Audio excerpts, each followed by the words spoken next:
We're just going to give everyone a minute to load in and get started.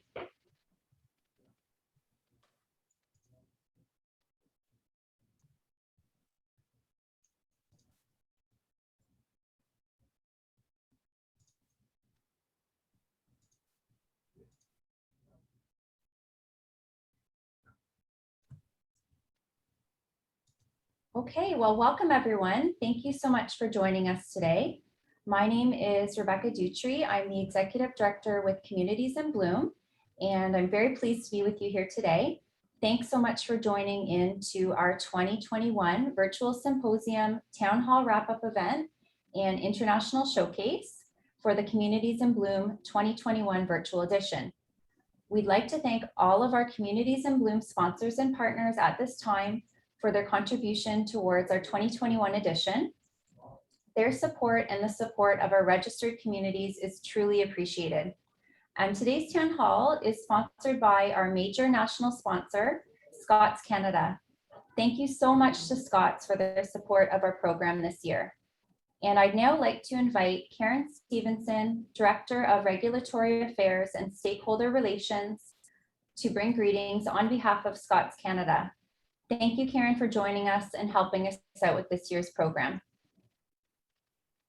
Thanks, Rebecca, and good afternoon, everyone. On behalf of Scots Canada, I wanted to personally recognize all the municipalities, municipal councils and staff, and especially the community volunteers that have committed themselves, their time and their energy to improving communities across Canada through participation in Communities in Bloom.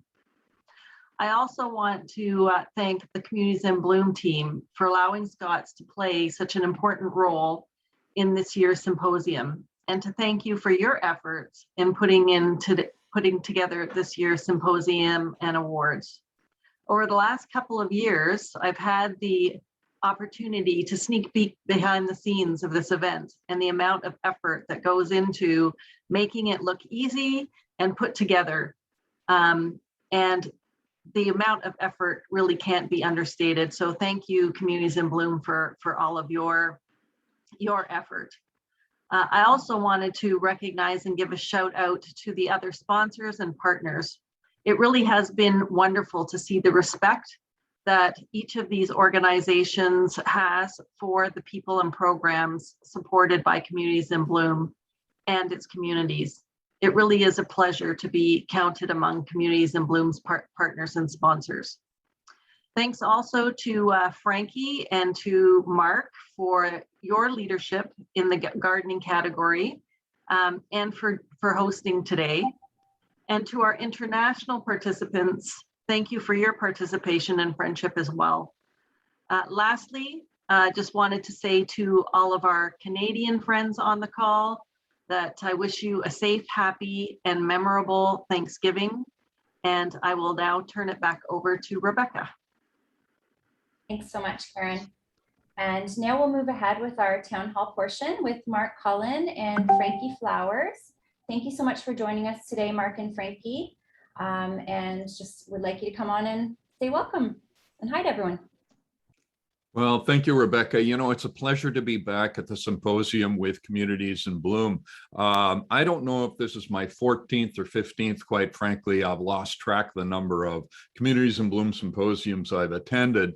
But I am impressed by the very long, very committed sponsorship of Scots Canada and of Ball Seed Company. And to both of them, you know, Rebecca, I join with you in our thanks for helping to make Communities in Bloom sustainable.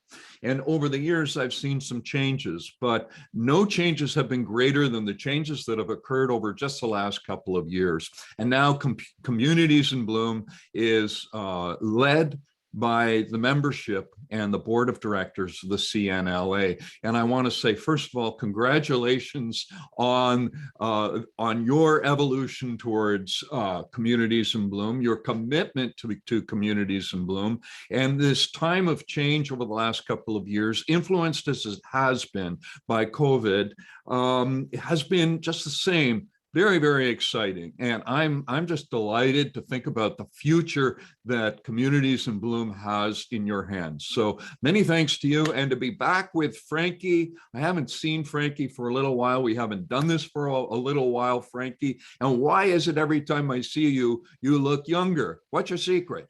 I showered. Yeah, actually, it's amazing. And also, I'm cutting the hair really short too.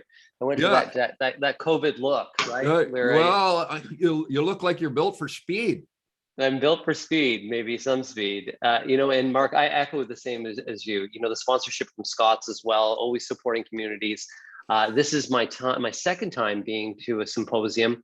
Physically, I was at a symposium in PEI a few years back. I've never been to a town hall like this.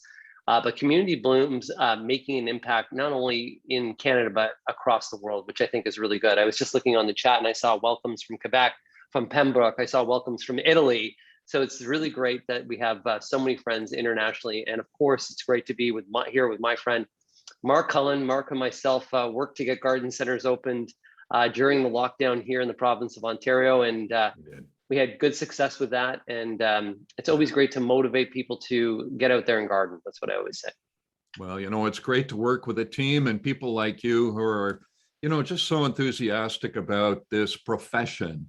And yeah, let's get to it. I think we've got a town hall meeting to supervise, oversee, whatever you want to call it. Thanks, Frankie. Thanks, Mark. So yes, we're going to get started now, and we'd just like to invite all of our guests today to ask some questions and discuss or give some more information on any topics that are of interest to you in your communities. And our staff, me, will be able to bring you over live to ask your questions if you'd like on camera. You will need to turn on your camera and turn on your mic when you're brought over live to ask those questions. Or if you're not comfortable coming on camera, that's okay too. You can also just ask your question using the Q&A feature at the bottom of your screen. And Karen Stevenson with Scott's will be monitoring those questions coming in. If you would like to come on live though, there is a raise hand button. So you can raise your hand or send me a chat message and let me know and I'll bring you over live. So I'm going to turn it back over to Frankie and Mark, and if you have a question, this is your time to start asking. So let's go. Thank you. Okay, well, just to be clear, everyone, the questions are really being directed not to Frankie and I. We're here to direct traffic, to have a little bit of fun, and to make sure that things remain under control. But really, your questions are directed to the people in the room. And the people in the room represent a variety of communities from across the country. Some are with municipalities. If we were in a room and I was able to do this, I would say, raise up your hands if you're in education, if you're a municipal employee, if you're a politician. And I can tell you, Frankie, when I've done that in the past, I've always been impressed by the diversity of this group. So seeing as we can't do that, I'm going to make the assumption that we have a variety of people from a variety of disciplines, all with a common interest, making Canada a more beautiful place through the program Communities in Bloom. So what would you add to that, Frankie? I see that we have people from around the world, so we have really global minds that are here as well to really add to that. And I know that you've been here for several years, that you've been a member of Communities in Bloom. And after doing it, I think it was 12 years that you've done the symposium, and the town hall as well. What was the most common question asked? That's funny. It's funny because the answer is very clear to me, and the answer to your question is very clear to me, which is the question: where do I, a member of my local Communities in Bloom committee, in some municipality, in some place across the country, find money? Where do I find money to finance the program in my municipality? And the second question, Frankie, is how do I get the local mayor and council to support the Communities in Bloom committee and program in my community? And there will be answers, and there always are answers. So I'm going to suggest that we have people in attendance today who have both an opinion and some experience that will shed light on the answers to those two questions. I think we have a question there too. How did the Hope is Growing program worked? I see there's a question there from Odette as well. So it's how Yeah, did the Hope is Growing? I think that's actually a question for Rebecca. So I don't know, Rebecca, if you want to come back on camera and answer that question for us. I think so. Sure, yeah, thank you. So we had many communities participating in our Hope is Growing program this year. We announced our winners yesterday during the awards ceremony. We had our social media contest that we ran with members of the public all across Canada. And we've also had a grand prize winner from Stratford, Ontario that we announced yesterday. So I hope for those of you who couldn't tune in to the award ceremony, we will have a link posted to the video on our social media page to check it out. And there's some great pictures of all of the Hope is Growing work that our communities across Canada did. Check out our Facebook page too, where people were tagging Hope is Growing and tagging Communities in Bloom with all of their great projects that they worked on. And I'm sure we have some communities that have joined us today that participated in the Hope is Growing program that might want to hop on live and tell us what they did in their communities and brag a little bit about all the hard work that they did. That would be good. And by the way, Rebecca, could I ask a question in addition to that question? Sure. The theme of Yellow Gardens, and this is a question that I think Frank and I both need an answer to as communicators. Do we keep talking about Hope is Growing into 2022? Are yellow themed gardens going to remain connected to Communities in Bloom? So it was a wonderful program that we ran for 2021. Is it 2021? Yes, 2021. But next year we're looking at the theme Year of the Garden to celebrate 2022. And Year of the Garden, the color will be red. So we're really encouraging municipalities and the public to promote red in 2022. And that's celebrating CNLA's 100-year anniversary actually in 2022. So we're very excited about that. And I did bring on Odette. Odette is here now. She'd like to speak about Hope is Growing. Okay, I wanted to ask a question. Hi, everybody. About what are open streets and also some because a lot of people, of course, didn't have park space, was not enough, during the pandemic. So the communities had to open their streets for terrace or just put benches or some places that pedestrians or cyclists bikers could use. So this is a concept that is really made some steps of giant, I would say, during the pandemic. So I'd like to know if you saw some of those.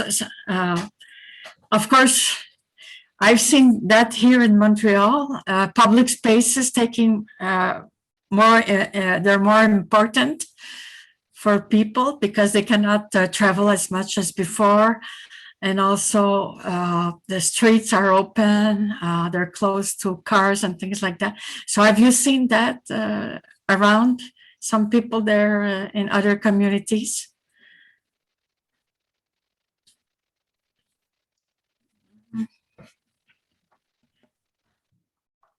We'll see if we'll get an answer on that. I also just want to comment as well. Susan Ellis commented on the one question from you, Mark, in terms of funding and also trying to get the buy-in from council.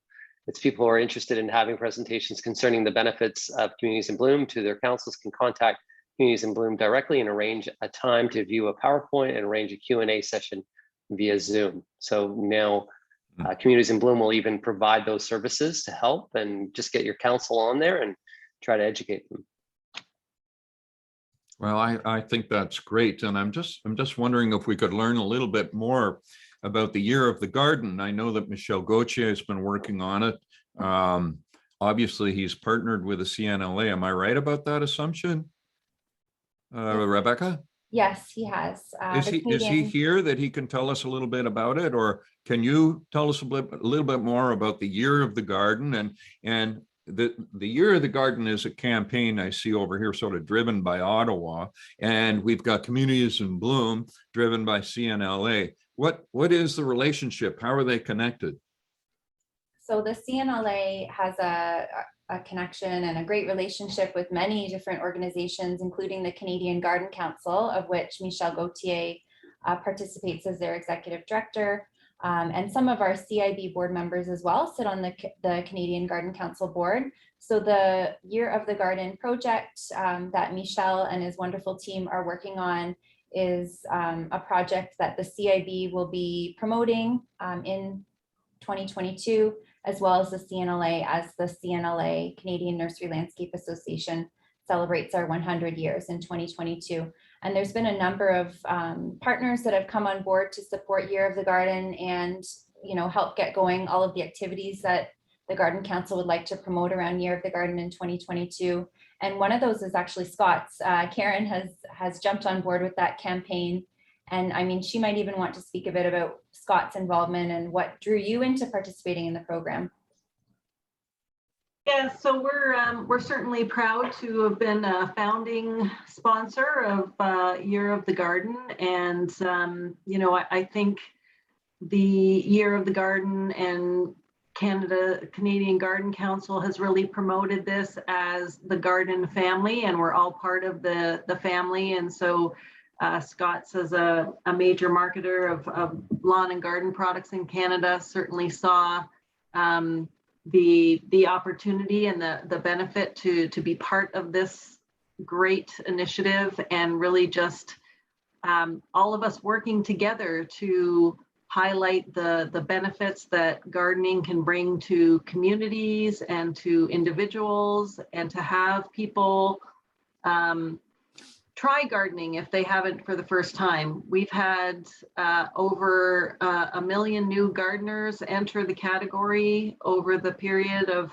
COVID.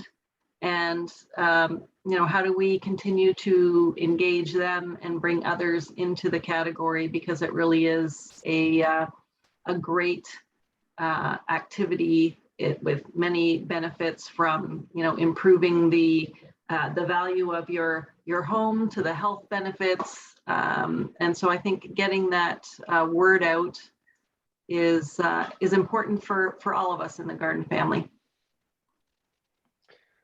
And I will comment as well that, you know, we're talking here about some examples that's happened about the closing of streets and the benefits of gardening. I think COVID is the pandemic is something that's really proved the model of Canada, Communities in Bloom, forgive me, in terms of not only the benefits of gardening overall, but the aesthetic benefits, and then also people's enjoyment of outdoors. Never before have I seen more patios in my life, meaning that streets have been closed down and people have been taking parking spaces and beautifying them.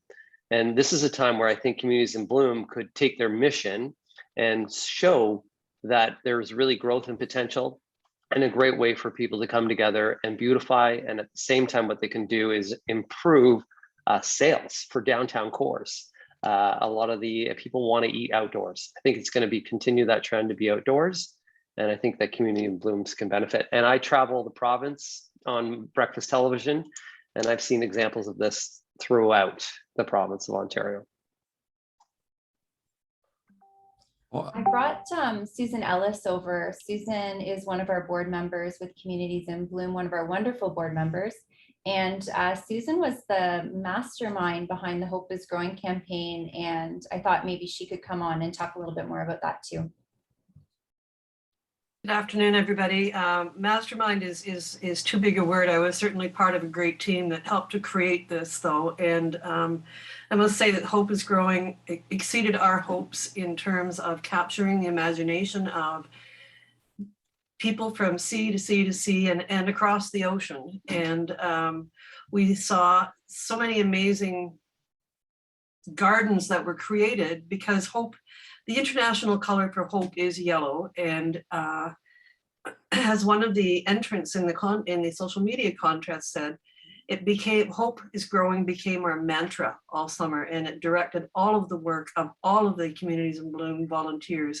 And this is for the city of Stratford. And if you go online, you can see what an amazing job they did. They just painted Stratford yellow with every shape and description of flowers and statuary and public art, and just captured everybody. And the comments were, boy, this place is sure cheerful. And which was the whole point. And, you're living in COVID times and you don't know what the weather's going to do next. And to go out and walk about and to see sunflowers everywhere and, nice cheerful spaces, that was really successful. And so we are going to hopefully morph that in a way into Year of the Garden. Now, the color for Year of the Garden is red. And Year of the Garden, which has been pointed out, is 2022. Michelle Gauthier has been working with communities across Canada again and trying to get community councils, municipal councils to proclaim 2022 as Year of the Garden.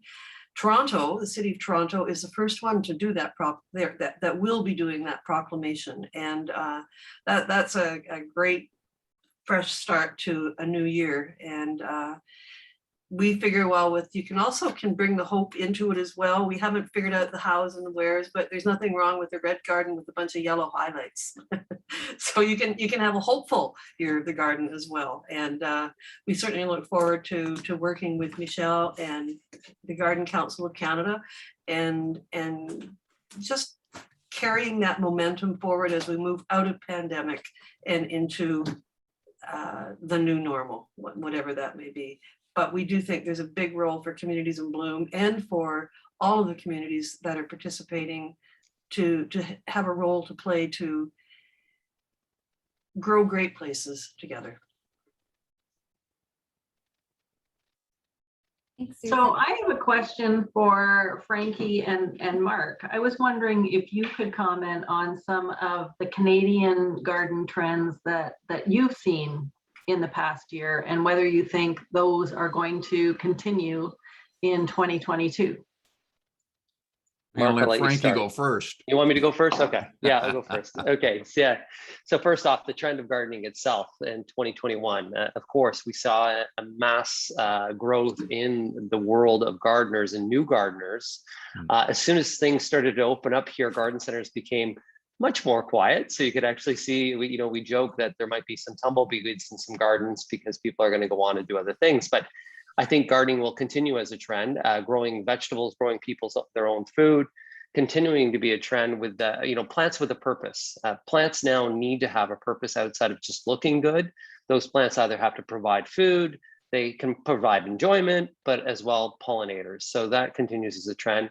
Probably the biggest, craziest thing that I've been seeing is plant collectors. Everybody was out there collecting sneakers and running shoes for years, trying to get these really expensive kicks. Now they're collecting plants. This year, a plant in New Zealand that only had 9 leaves sold for $27,000. And if you look at Facebook Marketplace, you look on Kijiji, you'll see everybody right now trying to sell unique indoor tropical plants. And millennials want something that they can brag about, want something that they can take a picture of. Will that trend continue? I don't know, not to that level, but I will say that people are valuing plants. All of a sudden, there's a long time that plants were a commodity, and now people are seeing the benefit, and the indoor office is going to continue. So I can continue to see plants indoors growing. And then when it comes to outdoors, I think that people will continue to invest in their outdoor landscapes because people want to be outdoors. They feel safer outdoors than what they do in. Karen, it's an excellent question, and I think Frankie's given us a great answer, so I don't need to repeat some of the things he said that I totally agree with. We have more new gardeners. We have a growing interest in food gardening. I like the tomatoes in your background there, those pear tomatoes. I think that we're seeing much greater interest in pollinators, which means native plants. StatsCan is not especially helpful to us in this regard. Our most recent stats, according to the CNLA, are from 2019, so pre-pandemic. That means that any opinion that we offer at this point about the pandemic and its impact on the Canadian horticultural marketplace is anecdotal. But I also think, and Frankie would know as much or more about this than I do, is the shortage of plant material on the retail market. It's shocking how I'm trying to get 5 white cedars to finish a hedge, and there is nobody in my marketplace within many, many kilometers that has some simple white cedars. That's just a very small thing, but it's a reflection of the supply problems that have occurred over this year in particular, and they started the year before. And then one last thing I want to say about native plants and pollinators. We have learned recently that goldenrod is the new milkweed. And for participants in today's symposium, what that really means is that within our memory of the last, say, 20 years or so, I'm sure Frankie will agree, that milkweed was a weed. And people wanted to know, they were coming to Frankie, they were coming to Mark Cullen, and they were asking, how do I get rid of this weed? And now the seeds are for sale on seed racks for $2 a seed pack, and people are buying them like crazy. Why? Because they understand a little bit about the monarch butterfly and its reliance on milkweed. Well, now we're moving into the age of goldenrod, which is a sticky pollen that has nothing to do with allergies.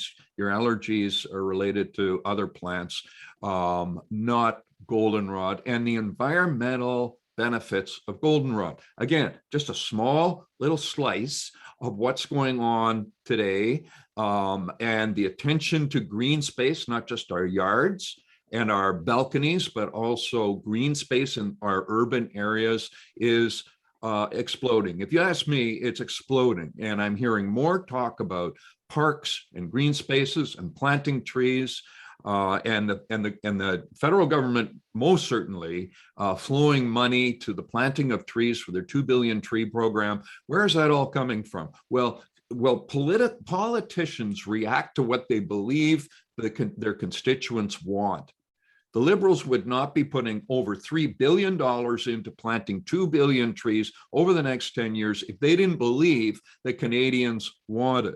What's that a reflection of? And I just simply put that question out to you because I think we all know the answer. So that would be my response to your question. I love that question. Thank you.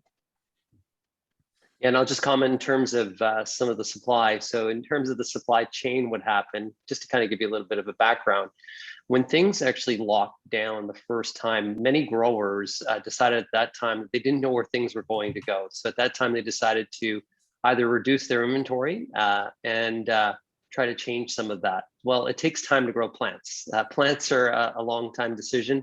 Then you just had a mass amount of demand for plants. So all of a sudden you were selling 2 and 3 times of what you normally would. So things like a white cedar that you're looking for right now, Mark, as you know, they were selling some of that production that they had scheduled for 2 and 3 years out. That was going to be, let's say, a 5-gallon or a taller shrub. They were selling it at the 1-gallon size. So all of a sudden that takes that production out and they're playing catch up. The other part that you're going to see coming up as well is that there is a real cost increase for growers. There's been a cost increase for labor because a lot of people just don't want to work at this current time, and a lot of wages that a lot of growers could only afford are in that just above minimum wage, so they're paying people more. They're working with less, and now some of the input costs are costing more. The containers that you see stuck on the oceans, well, they're filled with things that actually support the horticultural industry, and those costs are going up. A container, a simple empty container, used to cost about $4,000 to come across the ocean, is now about $20,000 on average, just the shipping cost. And that's if you can get it. That's if you can get it. Yes, exactly. Yeah.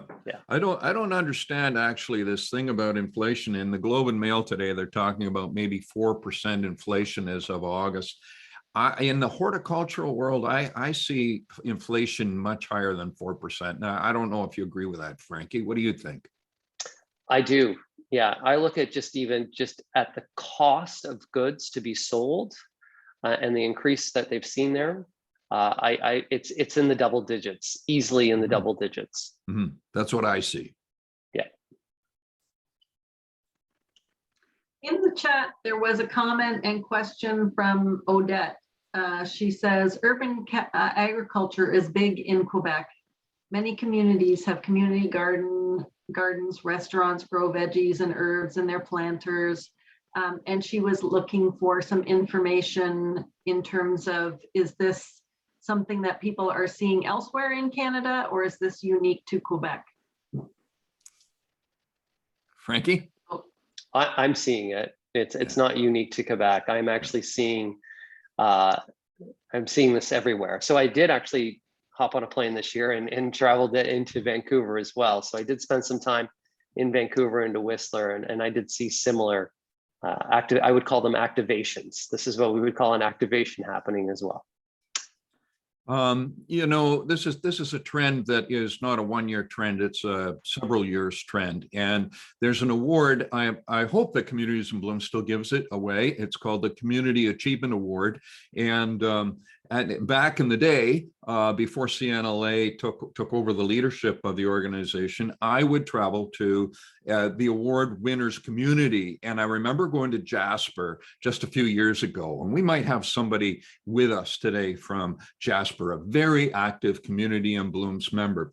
And as you drive into Jasper from the north, you drive past very imposing community garden.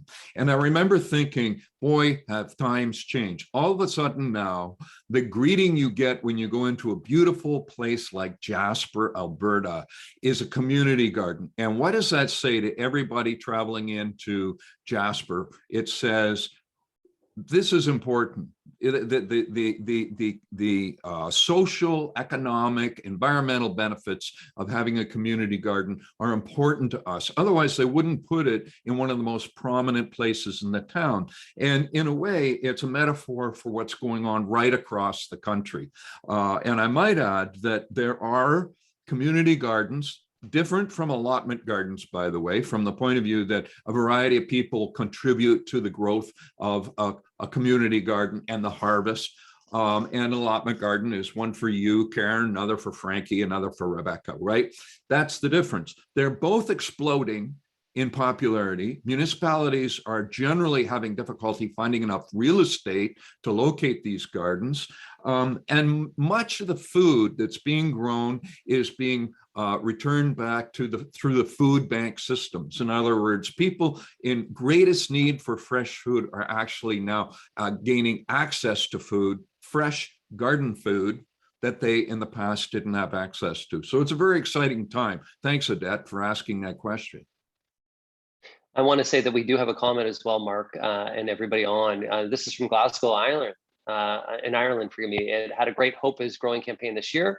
We had a wonderful Facebook page, and throughout the year, we published uplifting comments weekly. We decorated some areas of the village with yellow flowers and lights. Residents sent us in photographs of their displays and their garden as a part of our Hope is Growing competition. We also carried out school poster competition in which all the school and children's design and submitted posters using the theme Hope is Growing. We received more fabulous posters, which we then published on our social media platforms. We also awarded prizes for some of the winning posters. There are a few of our activities this year in the Hope is Growing campaign. What's great about that comment is what I call the word engagement. And so in order to get a community involved is to get them engaged. And you can see they had engagement from a school level, they had engagement from a social level. So using things like Facebook and Instagram to have people comment, engage, so that you can grow the mission of Communities in Bloom and make people more, have more ownership, and also just sharing. That's what we are all trying to do, is share experiences, improve experiences. We have another question from Odette. She is asking if you're seeing more seasonal plantings, such as fall plants that are more resistant to frost, or spring flowering bulbs. And I would just add to that, if you have any suggestions for tulips that the chipmunks and squirrels don't want to dig up, I would love to hear about that. Yeah. You know, my answer to that question, I get it everywhere I go. How do I keep the deer or the squirrels out of my tulips? And my answer is, don't plant tulips, plant narcissus or daffodils. And it's not a huge leap, really. If you like tulips, if you love tulips, you're probably going to like daffodils. They bloom early, they can be fragrant, and they're mildly toxic. So none of those bothersome critters bother your narcissus or your daffodils. Do you have a different answer to that question, Frankie? Mine's similar, like in the world versus daffodils versus tulips. Let's just say we do battle. Yeah. To me, I would always go over the years, I really did like tulips, but now I kind of tend towards narcissi and daffodils, because not only are they more able not to be eaten, but they're also perennialized. So they come back year after year and they don't have to do a little bit extra work that tulips do. The only big joke that I have with tulips is it's the only flower that needs lipstick. Tulips. Yeah, get that? That's a bad joke. True. I remember my father developed this hate for deer because they ate the tulips at Cullen Gardens in Miniature Village. He had 100,000 tulips planted at one time, and he gave up on tulips just for that reason, because there was nothing he could do. And you don't want to know what he tried. I'm not going to say it publicly, but there was nothing he could do that would bring deer under control, which to my way of thinking is just another reason why we need to, as gardeners, work in partnership with Mother Nature, not fight her, but rather embrace her and figure out ways that we can enjoy a beautiful garden while also allowing the deer to wander through the backyard, because you're not going to stop them. And Mark, just to add to that, we always tell people it's about the right plant for the right place. When you're selecting for your gardens, the right plant for the right place. And often we do that on a criteria of hardiness zone, light, soil, moisture. The other criteria that we need to add to that is making sure that it does fit within the environment, being the wildlife, that it complements or adds to that. And then that ultimately makes the right plant for the right place. Right. Absolutely. I like that. Mind if I use it? Yeah, go right ahead. Plagiarism. I you know what? As long as we're motivating, as long as we're like, get out there and get. You can plagiarize me all you want. Remember, I have a few times. Don't worry. Goldenrod is the new milkweed. I didn't actually say that. You know who said that first was Douglas Talamy, who wrote the book. It's back there. I forget the name of the book, but it's a great book, and you know who I'm talking about. The guy's just phenomenal. And I wanted to add to that too, dandelions. Now, the affection that people have for dandelions. Before people would have this this absolute hate for dandelions, and now people love dandelions because of bees as an early flower source. So true. Things are changing, and mindset is changing. Yes, that's right. And when somebody says, I brought back some 2,4-D from Buffalo, well, you're just dating yourself, because there's only one kind of person that would do that. And they're probably over 75 years old, and they still have this idea that dandelions are the enemy. But, other generations coming up, they see it very differently, don't they? Mm-hmm. They do. So we've talked quite a bit about Canada, although we did get a contribution from Glasgow. And I was wondering if there's any trends that you're seeing from other countries that have kind of piqued your interest. So for myself, I've been doing a podcast, and one of the reasons why I've been doing a podcast on occasion is just to go pick the brains of people from around the world. It's a great way to call somebody up and say, hey, will you spend an hour with me? And I can actually ask them questions. And there was a gentleman by the name of Mr. Plant Geek, Michael Perry, who I ended up having a good conversation with. And some of the trends that he was saying to me is that coleus, for instance, is bringing some of the outdoor plants indoors. So incorporating some coleus indoors is something that's happening there. There was a few other things that he found quite interesting, but it all depends on area globally what's happening. There are some areas where vegetable and food growing gardens are not the most popular thing because they lived under an era, forgive me, of communism, and they would always have to be growing those. So now they're growing more ornamentals. Really what's neat is if you want to find out what's going on around the world is that you can just do a quick search now and we can see pictures from around the world about different trends. Gardening is still globally one of the biggest things that's happened. And the reason for that I know that is as a grower. So just a little bit of background, my family is a greenhouse grower that grows annuals primarily. In order for us to get some different cuttings this spring, there was several shortages because not only was there a demand in North America, there was a demand overall. And then lastly, one of the challenges that I'm hearing about right now in the Netherlands is that natural gas has gone and spiked up quite high, and that some growers are saying that in order to grow, it's just becoming too expensive for them to grow. So the same things that we see here are happening around the world. Well, it's becoming too expensive for them to grow if they can't get the margin that they're used to. So another reason why the price of plants is likely to go up. But I would be one of the advocates for the idea that the price of plants has been too low for too long. And quite frankly, inflation or no inflation, it's time that is, when I say we, and I'm not a grower, but it's time growers demanded what their product is actually worth. And I think we went about 20 years flatline, no increases whatsoever. Am I wrong, Frankie? You're much closer to the growers community than I am. Would that be accurate? It'd be accurate in terms of pricing, and it's the same with food. If you actually look here in the province of Ontario, food prices, if you look at produce specifically, most of those prices have not seen tremendous growth over the last decade, into the last 20 years. If you look at the comparison of the cost of real estate, if you look at the comparison and the cost to labor, food has really stayed fairly stable as a price, whereas all the costs have gone up. So yeah, the only way that's what it has forced growers to do in food and in floral is to do automation. So you're seeing more automation, and that's why you're seeing larger growers and fewer smaller growers. So sometimes you don't see as much interesting plant material at a garden center because those smaller boutique growers that will only grow some really interesting items, unless you're growing 100 or 1,000 of one in order to afford the pot, the tag and whatnot, they just can't grow. So because people don't want to pay, but we'll see now because we're hearing, people are paying more for plants in terms of indoor tropical collectible plants. And we'll see what happens in that way. But, it's tough to be, it doesn't matter, whatever small business you are in, it's tough to operate a business at this current time.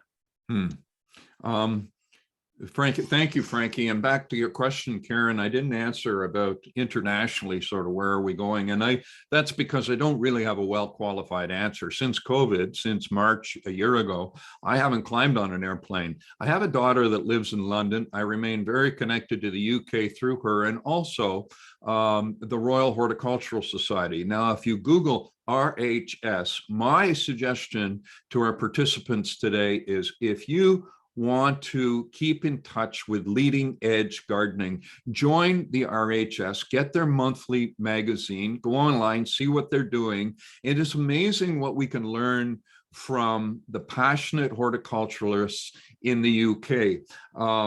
I like to reflect on the fact that we have about 12 gardens in Canada that require payment at the gate, and maybe it's 14, but in the UK it's over 1,000. So if you haven't been to the UK, you don't understand the sort of passion that they have and the pedigree that runs so deep where horticulture is concerned. Just think about our passion for hockey.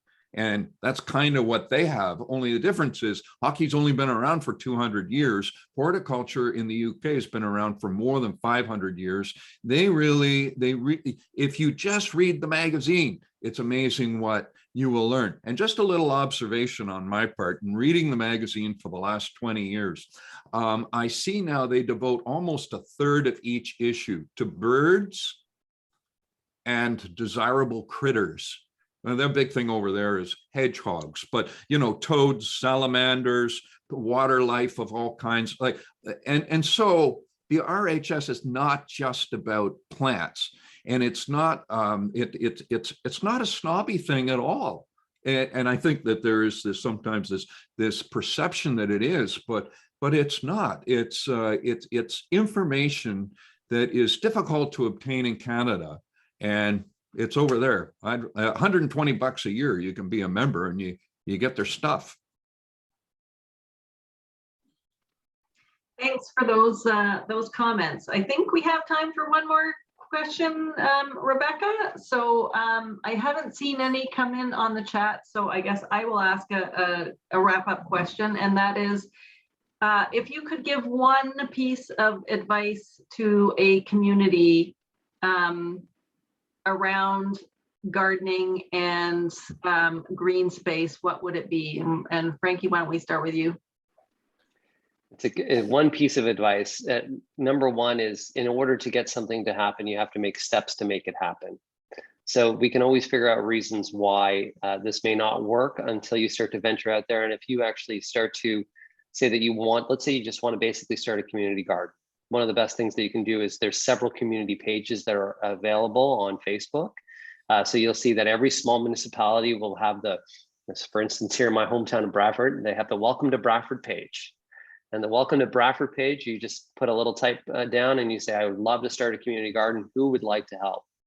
And it's amazing how many people will just get engaged by that. And then you'll start to build momentum. So my piece of advice is just, if you want something to happen, you can create your little army very easily. And we do have an amazing tool. As much as people sometimes hate social media, it's a great tool to engage others. Karen, thank you for asking the question. And my answer is going to sound a little self-serving. Some people today will know that I'm the chair of the Highway of Heroes tree campaign, where we planted 117,000 trees on the Highway of Heroes, one for each Canadian lost at war since the War of 1812. In addition, 1.8 million trees on the other side of the farmer's fence for each Canadian who volunteered during times of war. The campaign started 7 years ago. It had a $10 million goal, and it's fully funded. We looked at one another, those of us that were on the board and the staff, and we said, now what do we do? And what we decided was we would expand the program across the country, and we would call it Trees for Life. And Trees for Life provides for communities and leaders in communities and community-led organizations like Rotary and Kiwanis resources to plant trees. If you're one of those people who wants to plant some trees in your community, and if you are prepared to rally the local community around the cause of planting trees, we can help you. We have money that we can give you to help. We have trees. We have other resources that will help you. The federal government, through the 2 billion tree program, got us launched with a $2 million grant, which we are working at matching now. And I mentioned this, I said it would sound self-serving, maybe it does, but I do think that if you're looking for a place to start, the idea of planting trees is not a difficult one for most people to get their head around, especially if we begin planting trees to acknowledge and thank our frontline workers and our first responders, those people who were there for us during COVID.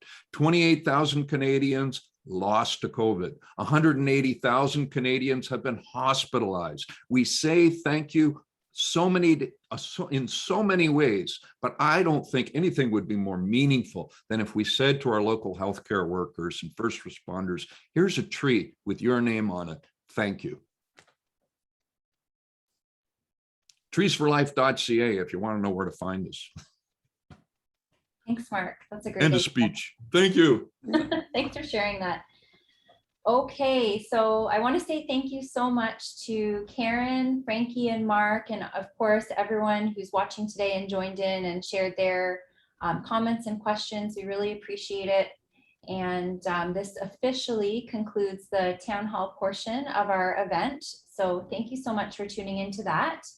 And we're now continuing on with our international showcase, which is sponsored by our major national sponsor, Ball Horticultural Company. And thank you so much to Ball for their support of our program this year.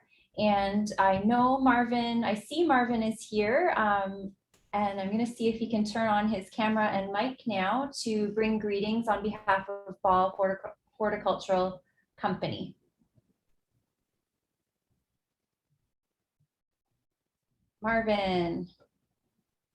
Marvin was driving, I know, and he may not be at a spot where he can pull off safely. So I think what I'll do, Marvin, if you do come back, just send me a message. We can bring you on later.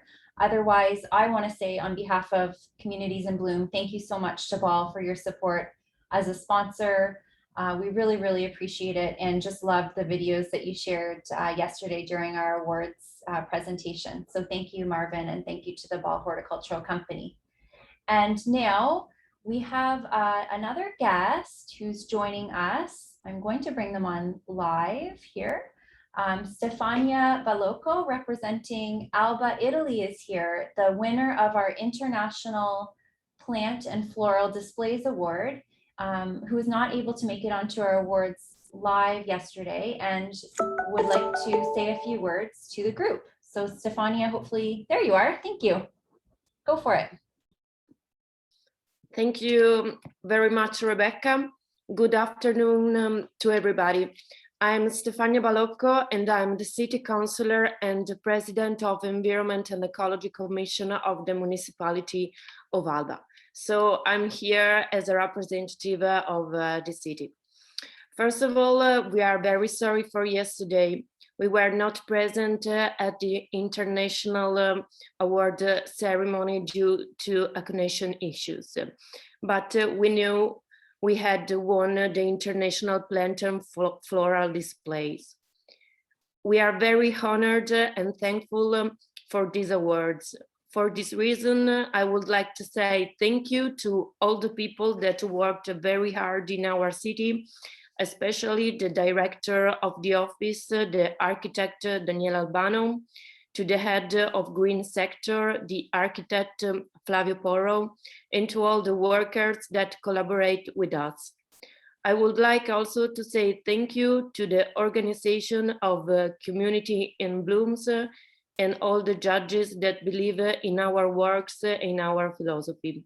For us, flowers, tree, or I prefer to call them the green infrastructure, are very important. In fact, they are also an attraction of tourists, and they are very important for the environmental and social aspect.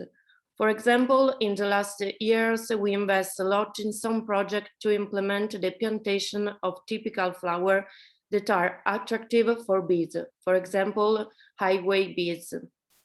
In conclusion, I bring you the greetings of Mayor of the Municipality of Alba, Carlo Bo, and the Assessor for Tourism, Emanuele Bolla. Thank you very much for everything. Thanks, Stefania, and congratulations again to Alba. Thank you. And now I'd like to invite Dr. Andrea Bocci, the international CiB judge, to proceed with the international showcase. So over to you. Thank you. Thank you, Rebecca. Good afternoon to our Canadian and American CiB friends, and good evening to our European CiB friends, as we have at least 6-5 hours time difference. I would like to greet the representatives of our CiB participants all over the world who joined today's virtual international showcase. Warm greetings to my fellow judges, to our sponsors, and to colleagues at CiB National Office and the members of the Board of Directors too. If I may introduce myself to those who don't know me, by my professions, I am an economist, lawyer, tourism expert, and an enthusiastic community builder. I became involved in national programs in 2012 when I began working as a national coordinator, national judge, and vice president for tourism affairs of Hungary in Bloom national competition. I was delegated as European judge and board member of Hungary to Entente Florale Europe until 2018. My specialties were community building, environmental education, and tourism. Since November 2017, I am active as the Hungarian and European representative of Communities in Bloom and became volunteer judge in 2019. I volunteer at kindergarten community garden programs in my own town and in several municipalities in Hungary. Since my English language is not my mother language, I apologize for any linguistic mistakes I may make. It's a great pleasure for me to present you the 4 beautiful and flourishing European municipalities which registered to this year's International Challenge. We have been working together with these 4 municipalities to prepare introductions and videos for you for this occasion. Last year, I invited you to a virtual flowery journey across Europe. Now I suggest to travel together again. We will visit the same 4 communities as we did last year to see how they got along in the past 12 months, what accomplishments or achievements they did. I would like to invite you to a virtual travel across Europe. Let's visit these 4 wonderful places together. Please allow me to be your guide again. This time we will begin our journey in the northern part of Europe in stunning Ireland. Then we fly to the beautiful Belgium, and after that we will continue to travel to the magical Italy, the Mediterranean, where we visit 2 municipalities. So fasten your seatbelts, please. Sit back and enjoy the journey. We take off. We begin in Glasgow. Most of you have to take a long flight from the United States or Canada to Ireland, and you land at the International Airport of Dublin. We, the European CiB friends, are waiting for you at the airport. It takes 1.5 hours ride to the north direction to get to Glasgow, our first destination.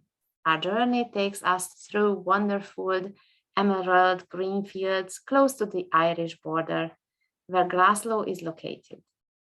As a member of the European jury, I also had the opportunity to visit Glasgow in person. So if you don't mind, now I warmly welcome my dear friends from there because I know that they also joined us tonight. So dear Louise, Irene, Gareth, and all the Glasgow Tidy Towns members there, good to have you here in the International Challenge this year too.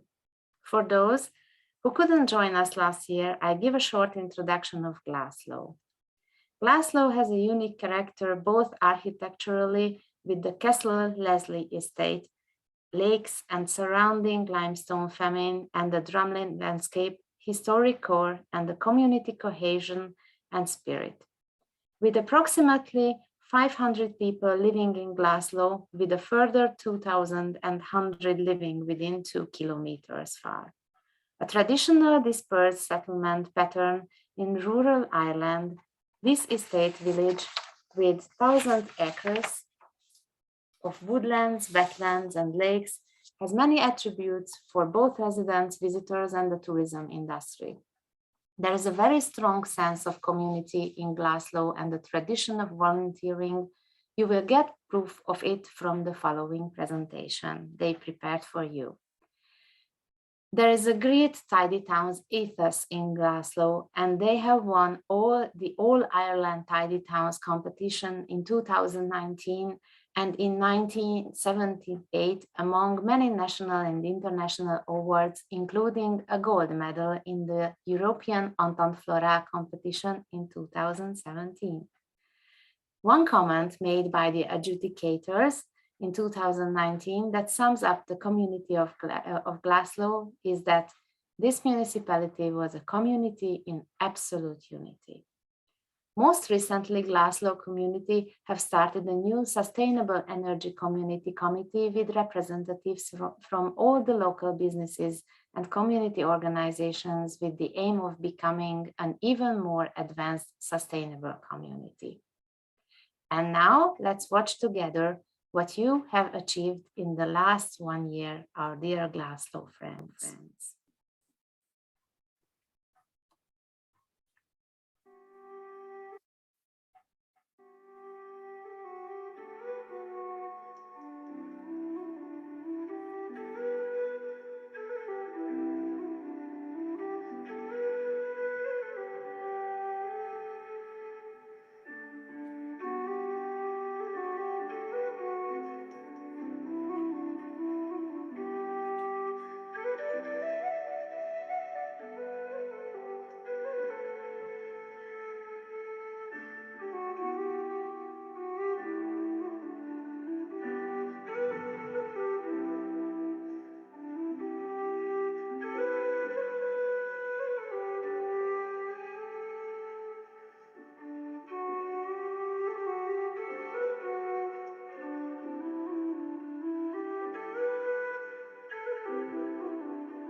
So thank you for this great presentation and also for the involvement in Hope is Growing campaign.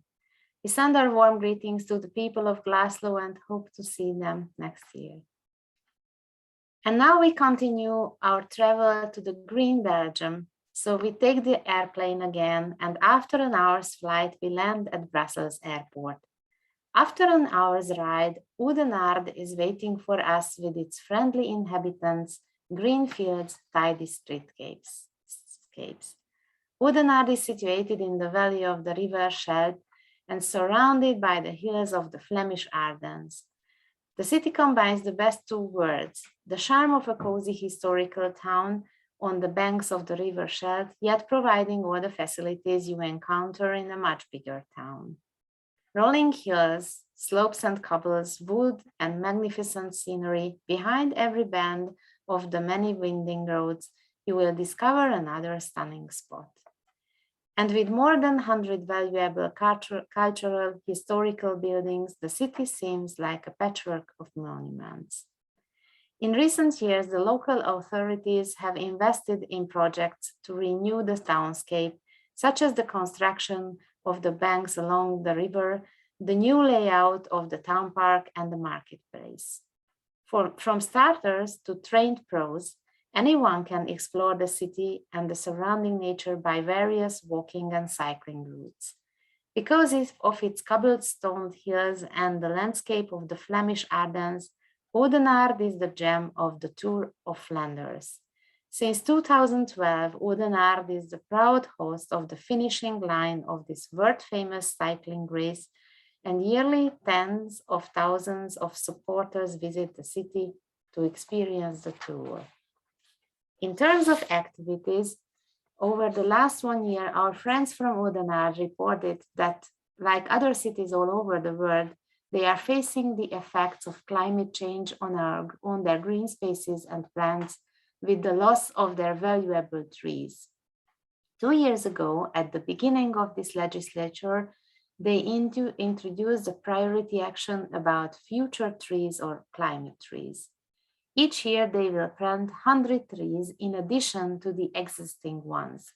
They want to plant the right tree in the right place by adapting the species to the environmental conditions and adjust the maintenance. Therefore, they work together with a Belgian company that provides soil conditioning solutions. Oudenaarde had also participated in CiB International Plants and Floral Display Award Contest and took part at the European Flower Contest in 1999 and won Silver Award. Now let's see the video from Oudenaarde.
We send our warm greetings to the people of Oudenaarde and hope to meet them next year in person.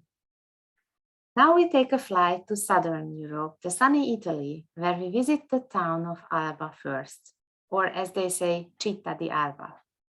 We land at Turin International Airport and after an easy flight, and travel 1 hour to the south to be a bit closer to the Ligurian Sea.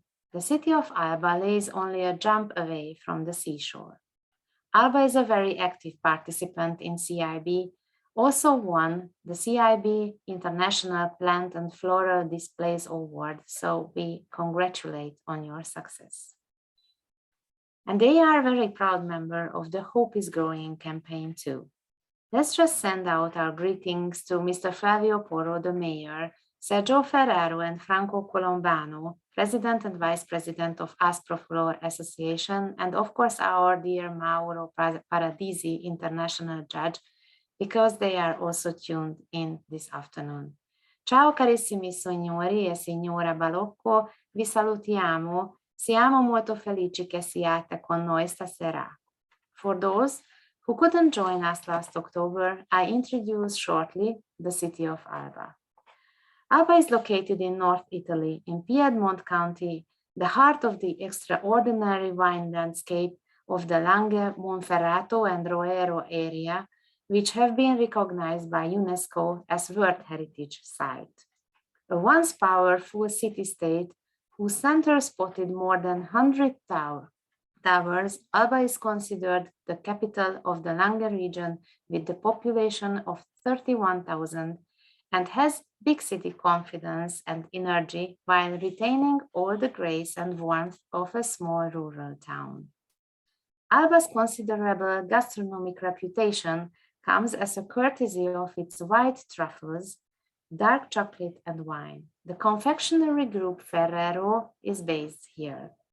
The wine-striped Langhe hills radiate out from the town like a giant vegetable garden, full of grapes, hazelnut groves, and wineries. The exceptional food and wine offer of Langhe, Monferrato, and Roero area is the departure of a special journey where you only need curiosity, imagination, passion, and the ability to let yourself be carried away by the colors of a safe territory where you can live a unique open-air experience. The city of Alba took part at the European Flower Contest in 2006 and won a bronze award. Now let's see the short video about Alba in Bloom that they have prepared for us.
Thank you very much for the video from beautiful Alba. And now we continue our journey in Italy among the hills to the stunning village of Ingria, which has altogether less than 50 inhabitants, but is an active participant of international contests.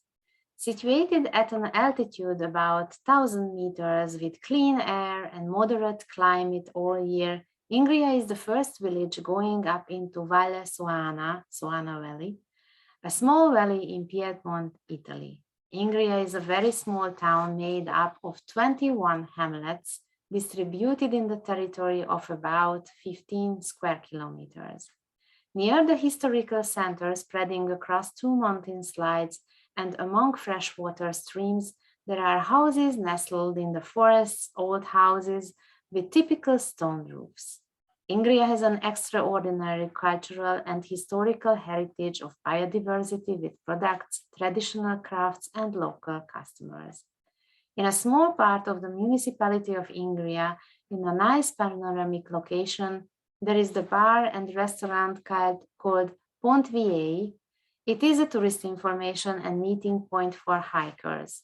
From Ingria, different paths for trekking lead to Punta Arbella and Mount Petassa, and obviously the Gran Paradiso National Park, which is very close.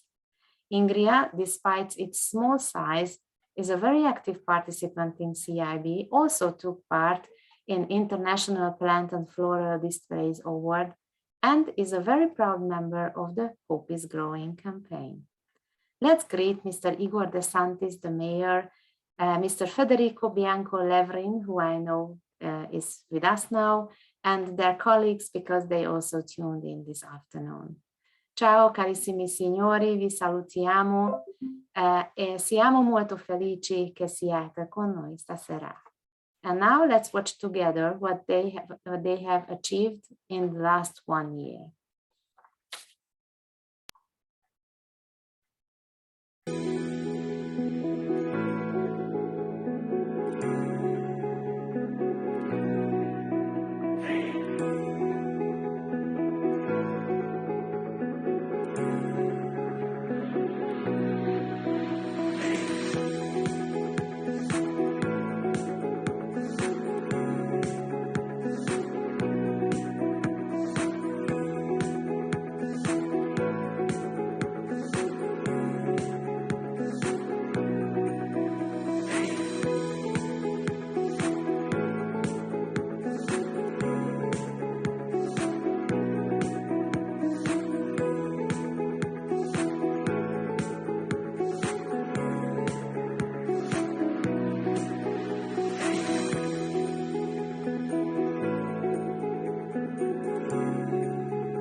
We send our warm greetings to the people of Ingria and looking forward to see them next year.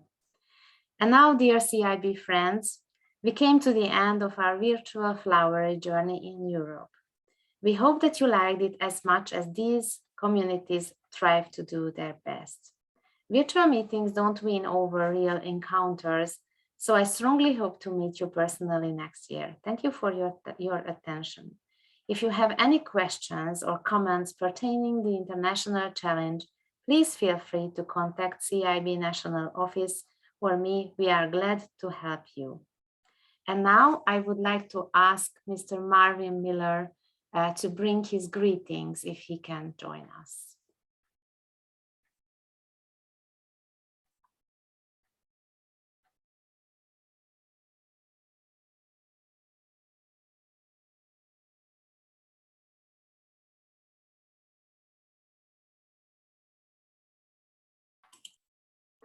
Unfortunately, Mr. Miller cannot join us, so please allow me to guide you to further landscapes by a presentation focusing on the links between tourism and flowery, blooming and green municipalities. Now I will switch to my presentation, if you allow me just a minute.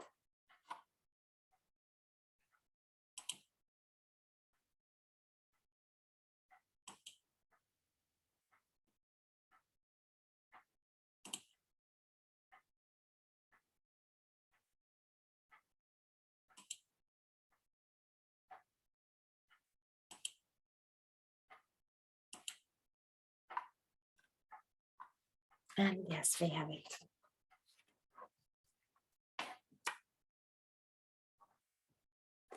I would like to tell you that I was I felt very much honored when I received a request to make a presentation about the link between blooming communities and tourism, and to show you best practices from Europe mainly.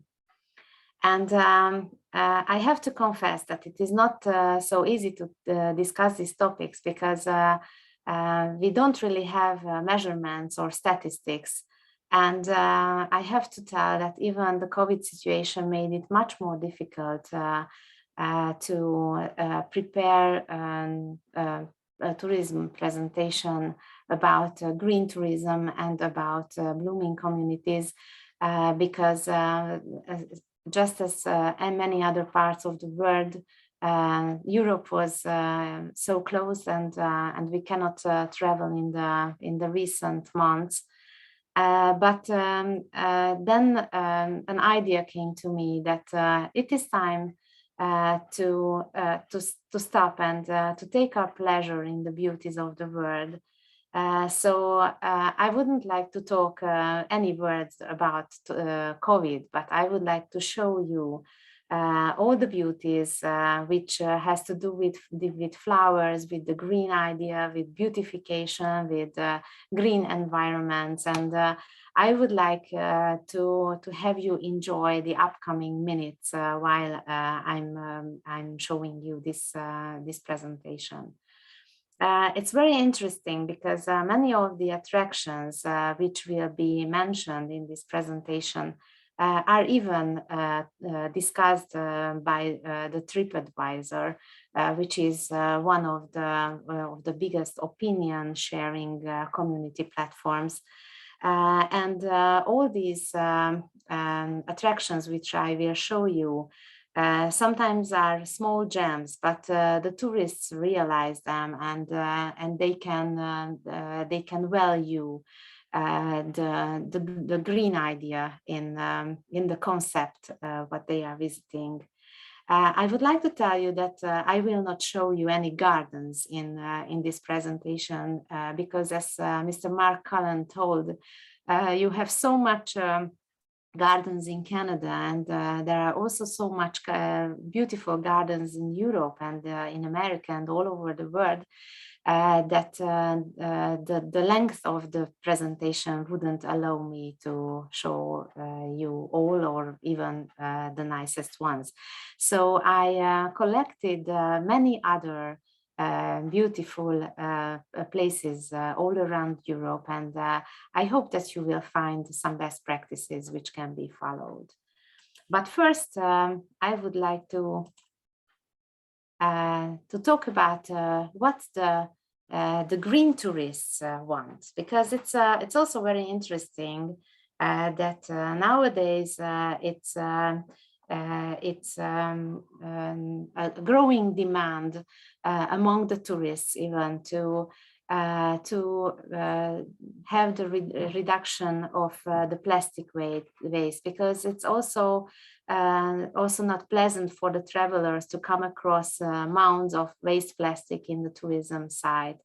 And they want to have eco-friendly practices. And we tourism experts have to make the travelers feel contributing something good to the environment as well, so that they feel themselves well.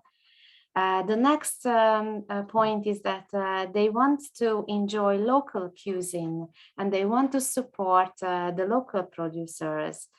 And not only is it a different culinary experience, savoring fresh and uncontaminated products are good for the health too.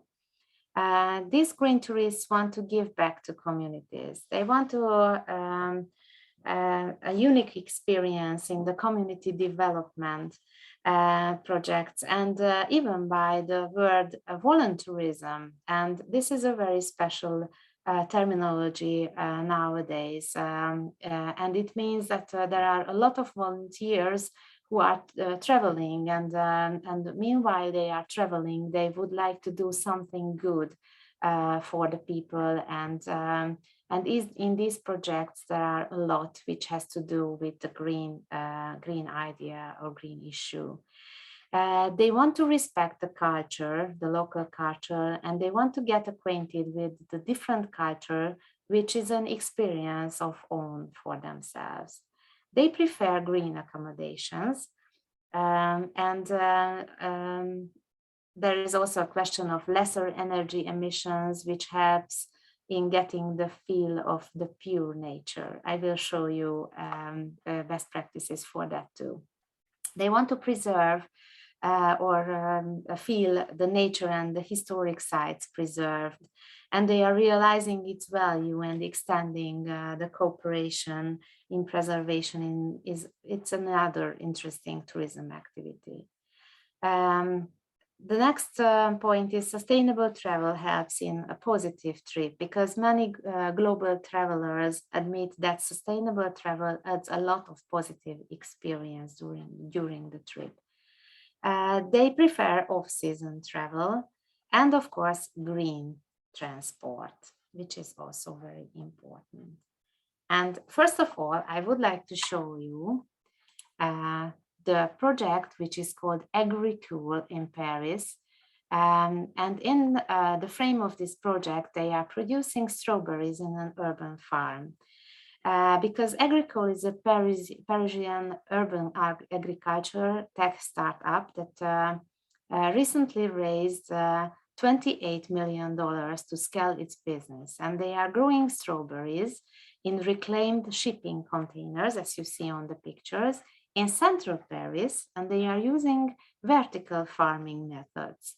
Since the plants are cultivated in using aeroponics, that is by spraying a mist of water and nutrients on the plant exposed roots, their process uses 90% less water than conventional agriculture. Pesticides aren't needed because they grow in a controlled environment, and their carbon footprint is almost non-existent because the transportation radius is less than 20 kilometers.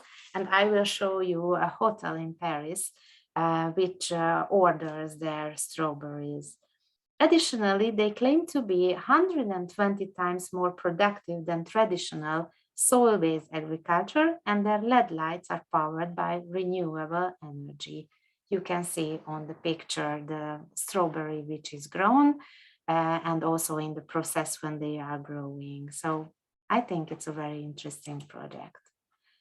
And if we are already in Paris, because we began our journey in next journey in West Europe, I would like to show you the hotel, this green hotel, which has a vertical garden, and this is the one which especially orders from the strawberries of the project I mentioned formerly. And on the other picture, you see the Quai Branly Museum. This is the Jacques Chirac Museum in Paris, which is a museum featuring the indigenous art and cultures of Africa, Asia, Oceania, and the Americas, located in the 7th district of Paris. And as you see, it's close to the Eiffel Tower. The living wall of greenery created by Patrick Blanc, the very famous vertical garden expert. So this wall covers 800 square meters of the facades of the museum, and 150 square meters of the interior walls. It includes 50,000 plants of 150 different varieties coming from Japan, China, the Americas, and also from Central Europe. And now we have a big jump in Europe and we go to Slovenia. And as you see the logo here, Slovenia Green Accommodation, this is the member of the Slovenia Green and I Feel Love Slovenia logo family. And they are so super that they already elaborated a logo also for the accommodations. These photos, except the landscape one, were taken by me on a journey, on a wonderful journey to Slovenia, and I experienced the first Slovenian zero waste hotel, of which photo you can see on the left-hand side. And as you see, these boxes are waste containers, let's say, and they have the system that in the rooms, they don't have any waste containers or any bins. And you have to take out your waste to the corridor where you can put your selected waste to these containers. On the two other pictures, you can see a glamping, and it has all the luxury you can imagine. And this is very important to mention that this hotel and this glamping site has a zero emission policy or concept. And I have to mention that they are around the Lake Bled, in the middle part of Slovenia, but in many other parts of this small country, but great country, you can find such green accommodations. And now let's jump to a bit more south to Milan, where we can see Bosco Verticale. And I'm sure that you have already seen this picture, because this is a beautiful pair of towers in the Isola Garibaldi district, an award-winning in architectural competitions, because it was even the most beautiful skyscraper in the world in 2015. And the world famous architect Stefano Boeri was the architect of this project. This has residential use. The two towers are 110 meters and 76 meters high. They have 26 and 18 floors. And the idea of making these green skyscrapers came to Mr. Boeri by visiting the new Arab cities full of skyscrapers, but reflecting sun and heat. And with this system, they have zero refraction. And after the first vertical forest, now because the Bosco Verticale in Italian means vertical forest, and the same architect has been chosen to build another similar building, La Tour de Cèdre in Lausanne, Switzerland. The building is a 117 meter tall residential tower with 36 floors, apartment units, and you can enjoy the Lake Genova panorama as well. The building was finished in 2017. As with Bosco Verticale in Milan, the intention is that the leaves of the trees will help to trap fine dust, absorb carbon dioxide, and produce oxygen to improve the city's air quality. I think it's very interesting. And now we jump. Yes, I forgot. On the other picture, you can see also a vertical garden on the Prado Boulevard in Madrid in Spain, and it is next to the Contemporary Art Center, and it is also very much beloved among the tourists. And now we jump back a little bit to Germany, to Hamburg, and I show you here a war bunker. And though the Second World War ended more than 70 years ago, the relics of that massive historical monument still dot cities all around Europe. And this project is called Hildegarden. And this is a new project proposal that aims to make the best of what's been left behind. Labeled by the large team of developers behind it as a green mountain, the Hildegarden project would top a monolithic war bunker in Hamburg's St. Pauli neighborhood with lush greenery, turning it into an elevated public park. To be sure, the bunker has not been left derelict since the end of the war.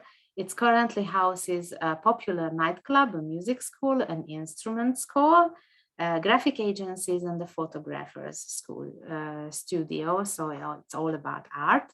However, the drab exterior of the building has been largely unchanged since its conception, and the Hildegarden project would be a big step in terms of beautification. The project also promises to increase urban agricultural production and wildlife. And if we are in Northern Europe, then we go to Utrecht. After the buildings, which I showed to you until now, I would like to show you some bus stops, tram stops, and also some street furnitures, which are very interesting regarding the green issues. In the Dutch city of Utrecht, maybe I'm not spelling it just like our Dutch friends do, 316 bus stops now have a green roof, which is a big number. They do not only look great, they also help capture the fine dust, just as the vertical forest in Milan and in Lausanne, the storage of rainwater, and provide cooling in the summertime. It is one of many measures that could improve Utrecht's air quality. The green roofs of Utrecht's bus stops have also become bee stops and contribute to the city's biodiversity, supporting insects like honeybees and bumblebees.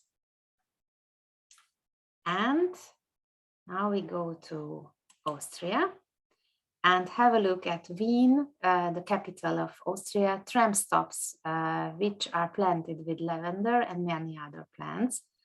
Because under the motto of greener lines, the Wiener Linien is continuously implementing projects that make public transport even more climate friendly. In an innovative pilot project, a new garden tram stop is being built opposite the Parliament building. For the first time, it is also possible to plant colorful flowers to the roof, as you see. The tram shelter is being built and designed from scratch. Both the backside and the roof is green. And in contrast to existing waiting halls, the construction also allows the roof to be planted for the first time. 16 different colorful flowers are used, such as lavender, winter jasmine, and spherical leek, but also evergreen climbing plants such as honeysuckle.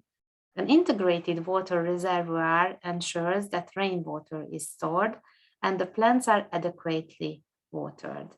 The new tram stop was created a year ago in the Austrian capital.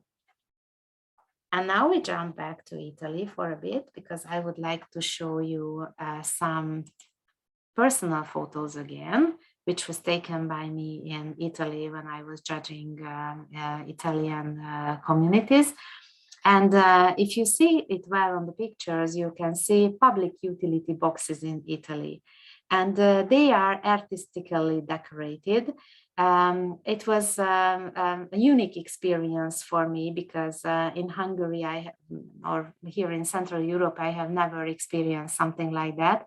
But our Italian friends are very talented in painting these utility boxes, and they don't want to leave any without decoration, so that the environment in the urban areas are much nicer with this kind of public utility box doors than without them. And now we go out of Europe, but just for a picture, which I would like to show you, and I couldn't leave it out. And now we travel to Jerusalem, and I would like to show you this this wonderful flower lightnings.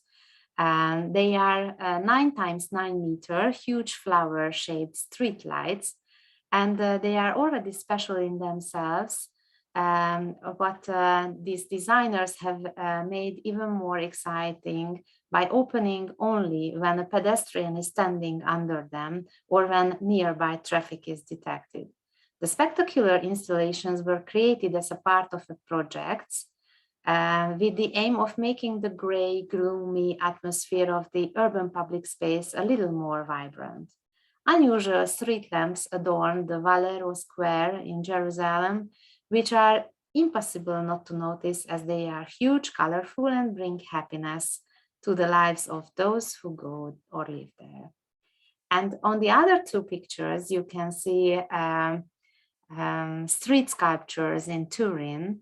I have never seen these street sculptures in person, but my strong wish is to see them because I think they are wonderful. And there are much more in the city of Turin, and they have these secret gardens as well. And this is on the right-hand side called La Marmora watering lady, because as you see, the lady is watering the flowers on the ground. And on the next slide, I would like to show you some community libraries and pantries, and I wrote all over the world because there is even a Canadian photo which was taken by me, which is in the middle, because I enjoyed it so much that you are not only having a community library, but also a community pantry. And this social feeling appears on this photo, which I enjoyed very much. And on the other photos, you can see that community libraries are fully in trend. Also in my country, in each community, we are having it and people enjoy, and the wish for reading books, which you can have it in your hand and you can smell the books and enjoy them, is very much in. These community libraries just enforce this trend. I think it's really very nice.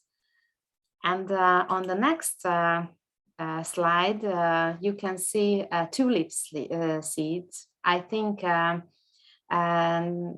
maybe it will not qualify as a commercial because these tulip seeds are now all over Europe. And when I was preparing for today's presentation, I read that the Dutch state, Netherlands, has also gifted it to the city of Toronto. So now you have it in Canada as well. But we have it all over Europe, in Germany, in the Netherlands, and in many other places. And it is really very nice to have such tulip seeds in the town, and I think that it increases the level of beauty in our towns, and it is also very useful because, as you know, we are not fighting with deers, but we are fighting with foxes in Europe, and that Dutch company has also created a bin version of this seed, so that the foxes cannot go in and cannot take out the waste from these tulip bins. So I think it's very innovative, and our tourists really enjoy to have this seed. And I already saw that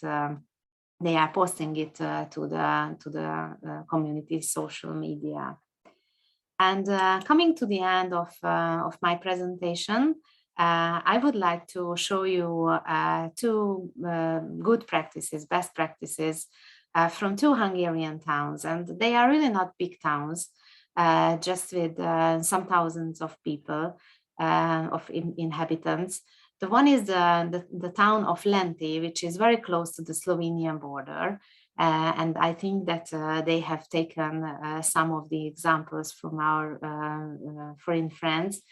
As you see, these flower compositions from the town of Lenti, and these were made in different parts of the city, and they become tourist attractions, and many people like to take photos with them.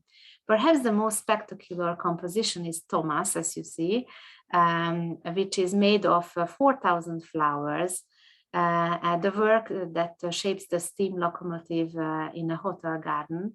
And the other one is, as you see on the left bottom side, the Montgomery McQueen from the cartoon Cars. Next to them are flower beds in many parts of the city, and they also place flower arrangements to the cemetery as well. They are using drought-tolerant plants, and they are well-established varieties that have been planted by the staff for years.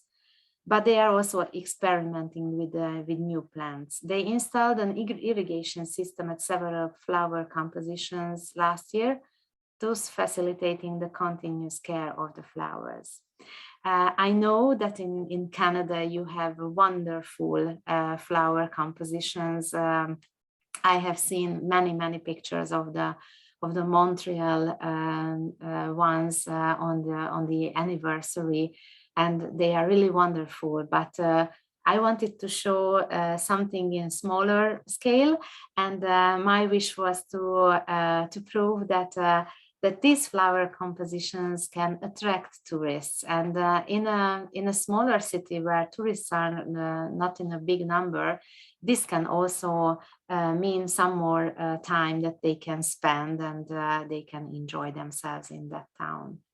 And as the last slide, I would like to show you the really very small town, small in scale but big in heart, where I work recently. And this is the town of Martonvásár, where we have a Tudor-style castle and castle garden. And this can be connected with the name of the world-famous composer Beethoven, because he was spending a lot of time here in this castle during his life, and he was composing Appassionata as well here. But it is just a very nice English style castle. And you could say that, of course, we have a lot all over, of course, Great Britain and also other parts of Europe.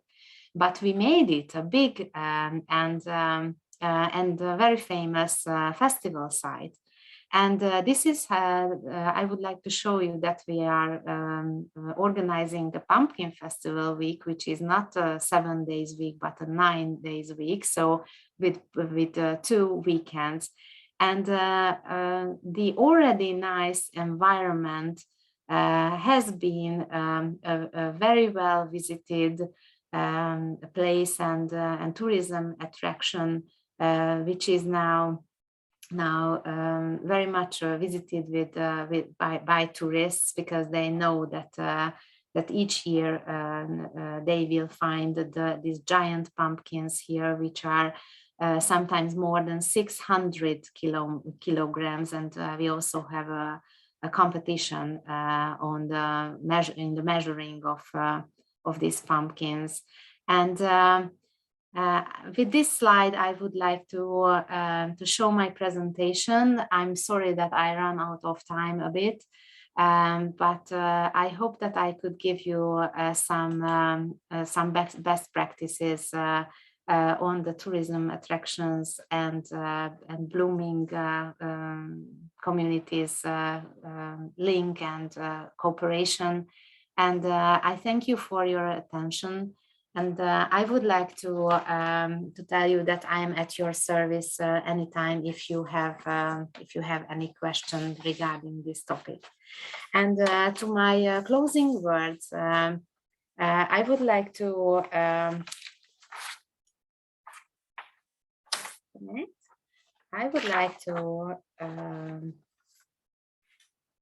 draw your attention to the fundraiser, to the virtual auction, because this year CiB is hosting an online auction that started today and conclude on the 18th of October. The auction website is available at the CiB homepage, And this year's special fundraiser serves a twofold purpose: the opportunity to showcase places and spaces in your community and the chance to support the CiB Foundation. All proceeds will go to the foundation, which supports student bursaries in post-secondary education programs, youth initiatives, green initiatives, workshops, seminars, articles, and other educational content on the value of green spaces in society.